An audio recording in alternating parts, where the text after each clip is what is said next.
श्री कृष्ण गोविंद हरे मुरारी, हे नाथ नारायण वासुदेवा। श्री कृष्ण गोविंद हरे मुरारी, हे नाथ नारायण वासुदेवा।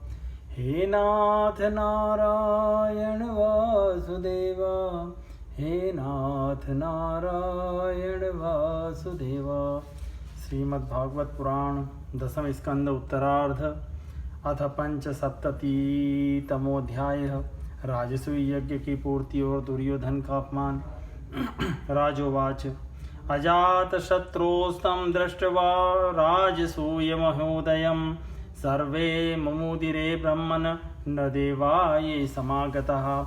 दुर्योधनं वर्जयित्वा राजान् सर्षयः सुरः इति श्रुतं नो भगवन्तस्त्र कारणम् उच्यताम्।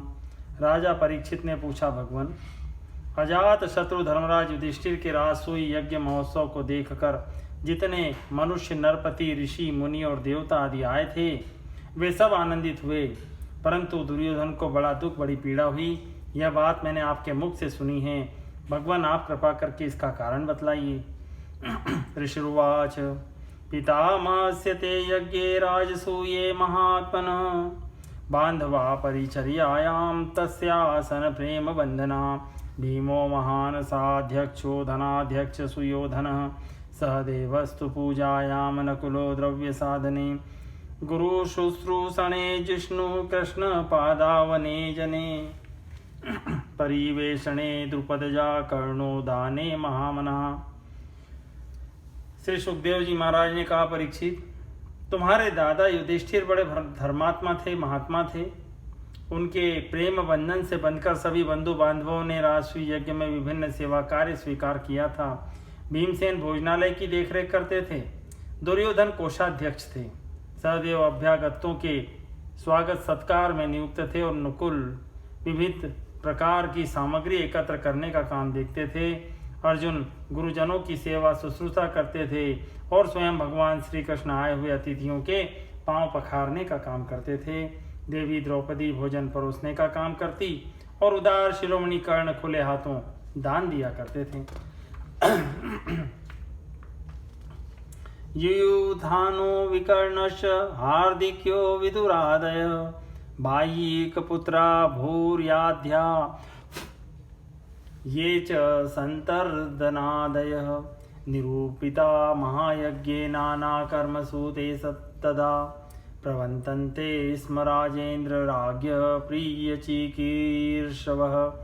ऋषिक्सद्य सदस्य बहुवित्सु सुरत्तमेषु स्विष्टेषु सुनृत संहर्ण दक्षिणाभिः चैध्ये च सात्वत पतेश्चरणं विप्रविष्टे चक्रुस्ततस्तत्त्व भ्रथन्स्नपनं धुन्यदाम् मृदङ्गशङ्खपणवन्दूर्धुर्यानक गोमुखा वाणित्राणि विचित्राणि नेदुरावव्रतोत्सवे। नर्तक्यो नृतुरष्टा गायकायूथशो जगुः वीणा वेणुतलोन्नादस्तेषां च दिवसं स्पृशत।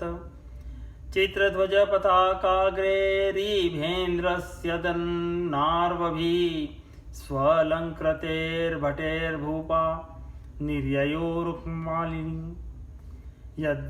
यदुसृञ्जय काम्बोज कुरुकेकयकोसला कम्पयन्तो भुवन् सैन्यैर्यजमानपुरःसरः।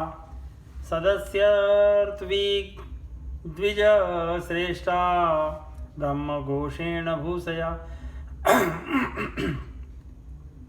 देवर्षि पितृगन्धर्वास्तुष्टुभुवुः पुष्पवर्षिणः स्वलङ्कृता नरा नार्यो गन्धस्त्रभूषणाम्बरे।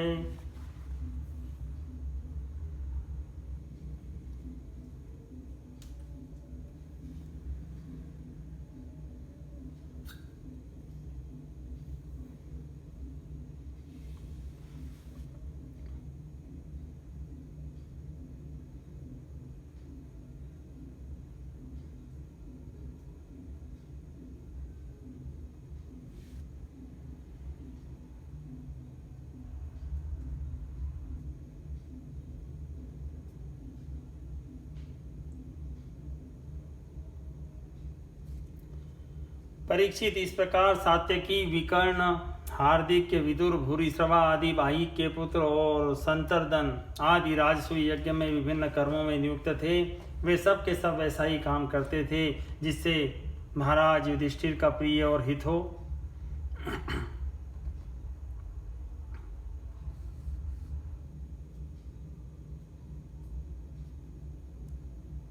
परीक्षित, जब ऋत्विज सदस्य और बहुज्ञ पुरुषों का अपने इष्ट मित्र और बंधु बांधवों का सुमधुर वाणी, विविध प्रकार की पूजा सामग्री और दक्षिणा आदि से भली भांति सत्कार हो चुका तथा शिशुपाल भक्तवत्सल भगवान के चरणों में समा गया, तब धर्मराज युधिष्ठिर गंगा जी में यज्ञांत स्नान करने गए।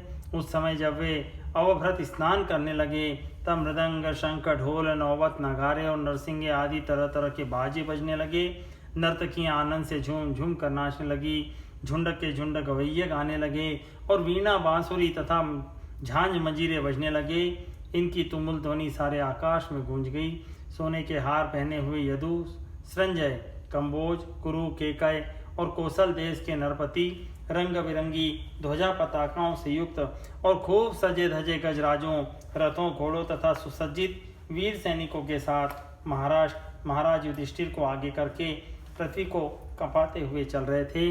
यज्ञ के सदस्य ऋत्विज और बहुत से श्रेष्ठ ब्राह्मण वेद मंत्रों का ऊंचे स्वर से उच्चारण करते हुए चले।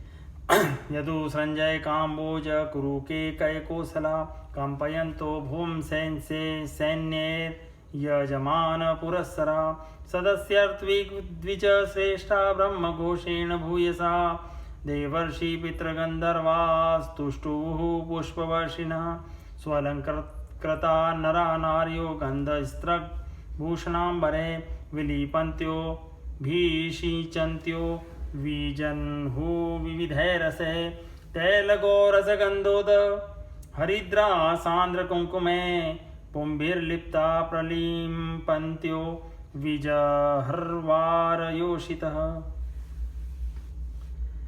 यज्ञ के सदस्य ऋत्विज और बहुत से श्रेष्ठ ब्राह्मण वेद मंत्रों का ऊंचे स्वर से उच्चारण करते हुए चले। देवता, ऋषि, पितर, गंधर्व आकाश से पुष्पों की वर्षा करते हुए उनकी स्तुति करने लगे। इंद्रप्रस्थ के नर नारी इत्र फुलेल, पुष्पों के हार, रंग बिरंगे वस्त्र और बहुमूल्य आभूषणों से सज धज कर एक दूसरे पर जल, तेल, मक्खन, दूध आदि रस डालकर भिगो देते, एक दूसरे के शरीर में लगा देते और इस प्रकार क्रीड़ा करते हुए चलने लगे। वारांगनाएं पुरुषों को तेल, गोरस, सुगंधित जल, हल्दी और गाढ़ी केसर मल देती, तो पुरुष भी उन्हीं वस्तुओं से उन्हें सराबोर कर देते। गुप्ता नवीर निरगमन्नुपलब्धु में तद देव्यो यथा दिवि विमान वरेण्यर्देव्य तामातुलेय सखिभिः परिशिच्यमानः सव्रीडहासवीक् सद्वदनाविरेजु तादेवरानुतः सखीन शिशीचोर्द्रभीतिभिः क्लिन्नाम्बरा विव्रत गात्रकूचोरुमध्यः औसुक्त्यं मुक्तकवराचच्यवनमानमाल्यः क्षोभं दधुर्मलधियां रुचिरैर्विहारे स सम्राडरथमारूढ सदृश्वं रुक्ममालिनं व्यरोचत स्वपत्नीभिः क्रियाभिः क्रतुराडिव पत्नी संयाजावभ्रस्थ्येश्चरित्वा ते त्रमस्त्विजः आचान्तं स्नापयां चक्रुर्गङ्गायां स कृष्णया देवदुन्दुभयो नेदुर्नरदुन्दुभिः समं मुमुचुः पुष्पवर्षाणि देवर्षि पितृमानवा सन्नुस्तत्र ततः सर्वे वर्णाश्रमयुता नरः महापातक्यपि यद्य यतः सद्यो मुच्येत किल्बिषात्। उस समय इस उत्सव को देखने के लिए जैसे उत्तम उत्तम विमानों पर चढ़कर आकाश में बहुत सी देवियां आई थी, वैसे ही सैनिकों के द्वारा सुरक्षित इंद्रप्रस्थ की बहुत सी राज महिलाएं भी सुंदर सुंदर पालकियों पर सवार होकर आईं। पांडवों के ममेरे भाई श्री कृष्ण और उनके सखा उन रानियों के ऊपर तरह तरह के रंग आदि डाल रहे थे। इससे रानियों के मुख लजीली मुस्कुराहट से खिल उठते थे और उनकी बड़ी शोभा होती थी उन लोगों के रंग आदि डालने से रानियों के वस्त्र भीग गए थे। इससे उनके शरीर के अंग प्रत्यंग बहुत कुछ दीख से रहे थे। वे भी पिचकारी और पात्रों में रंग भरकर अपने देवरों और उनके सखाओं पर उंडेल रही थी। प्रेम भरी उत्सुकता के कारण उनकी चोटियों और जूड़ों के बंधन ढीले पड़ गए थे तथा उनमें गुथे हुए फूल गिरते जा रहे थे। परीक्षित उनका यह रुचिर और पवित्र विहार देखकर मलिन अंतःकरण वाले पुरुषों का चित्त चंचल हो उठता था। चक्रवर्ती राजा युधिष्ठिर द्रौपदी आदि रानियों के साथ सुंदर घोड़ों से युक्त एवं सोने के हारों से सुसज्जित रथ पर सवार होकर ऐसे शोभायमान हो रहे थे मानो स्वयं राजसूय यज्ञ प्रयाज आदि क्रियाओं के साथ मूर्तिमान होकर प्रकट हो गया हो। ऋत्विजों ने पत्नी संयाज तथा यज्ञांत स्नान संबंधी कर्म करवाकर द्रौपदी के साथ सम्राट युधिष्ठिर को आचमन करवाया। इसके बाद गंगा स्नान। उस समय मनुष्यों की दुंदुभियों के साथ ही देवताओं की दुंदुभियां भी बजने लगी।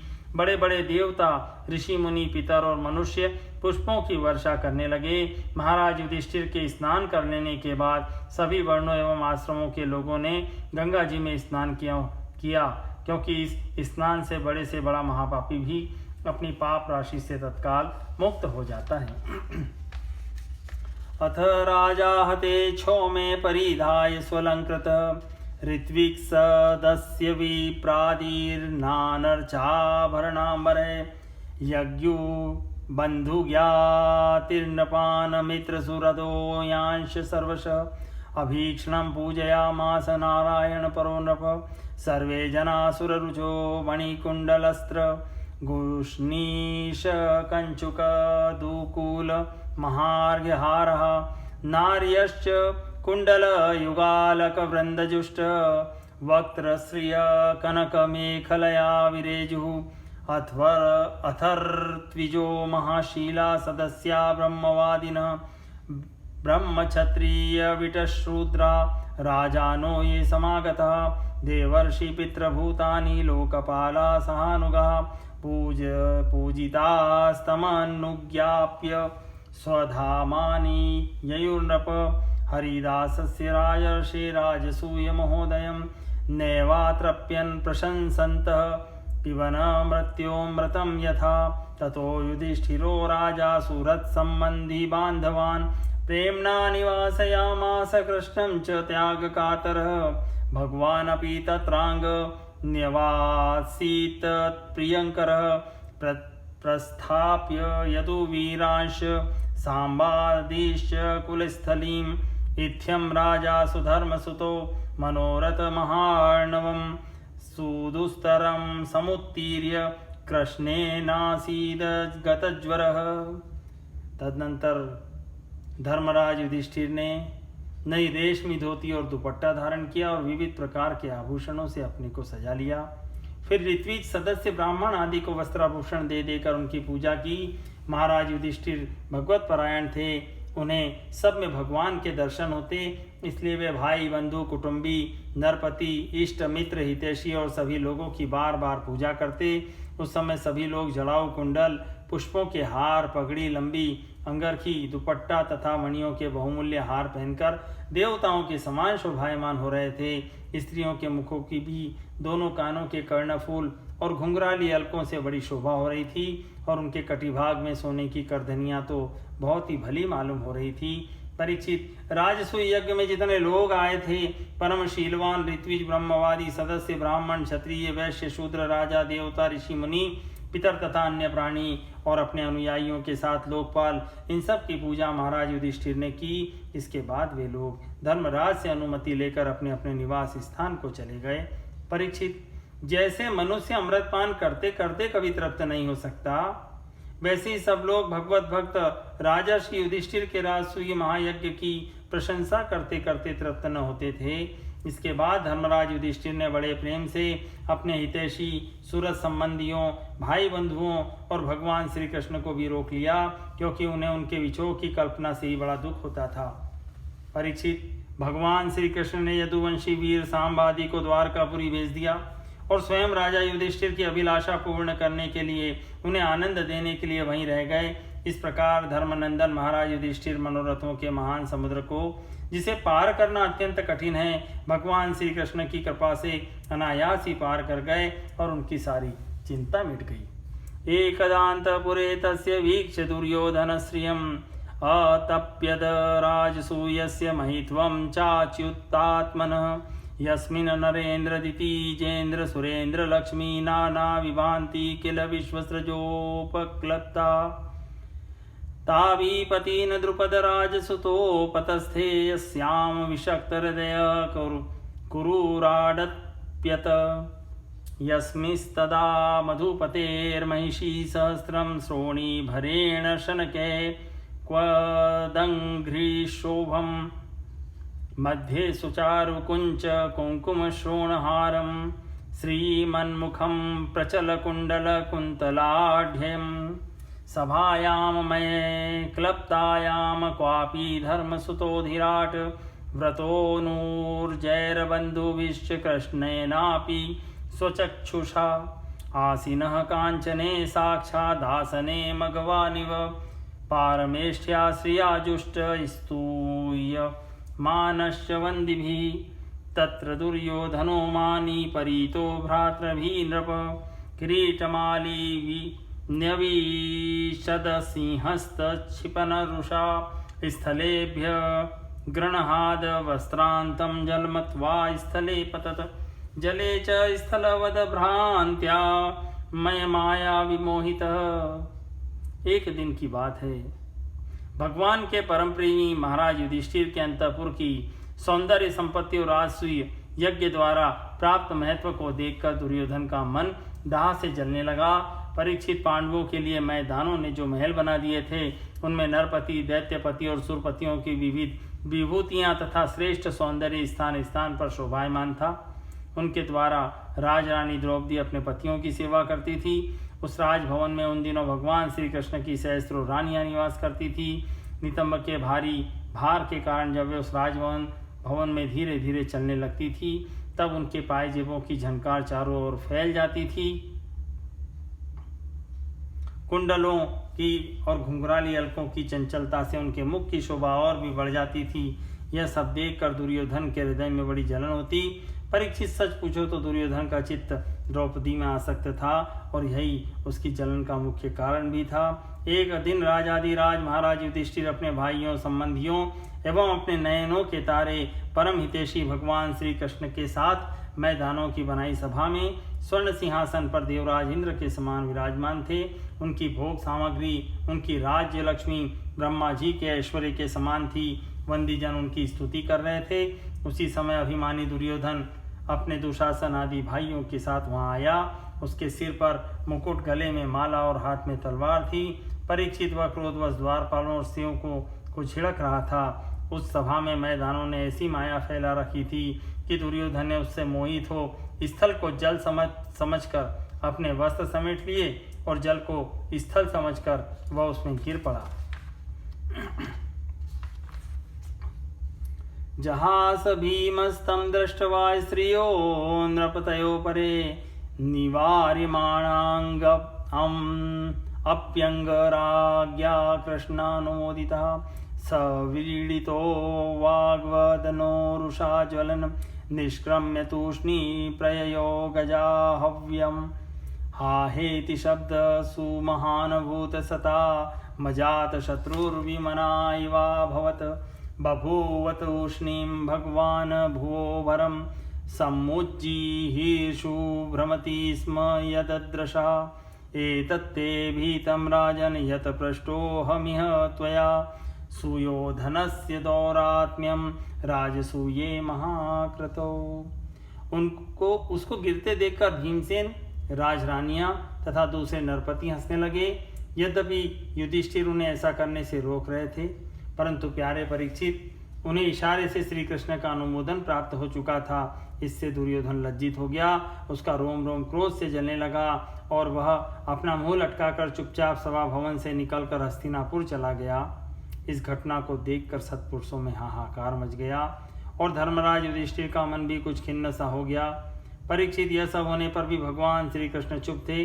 उनकी इच्छा थी कि किसी प्रकार पृथ्वी का भार उतर जाए और सच पूछो तो उन्हीं की दृष्टि से दुर्योधन को वह भ्रम हुआ था। परीक्षित, तुमने मुझसे यह पूछा था कि उस महान राजसूय यज्ञ में दुर्योधन को डाह क्यों हुआ, जलन क्यों हुई, सो वह सब मैंने तुम्हें बतला दिया। इति श्रीमद्भागवते महापुराणे पारमहंस्यां संहितायां दशम स्कंदे उत्तरार्धे दुर्योधनमान भंगो नाम पंचसप्ततितमोऽध्याय सम्पूर्णम्।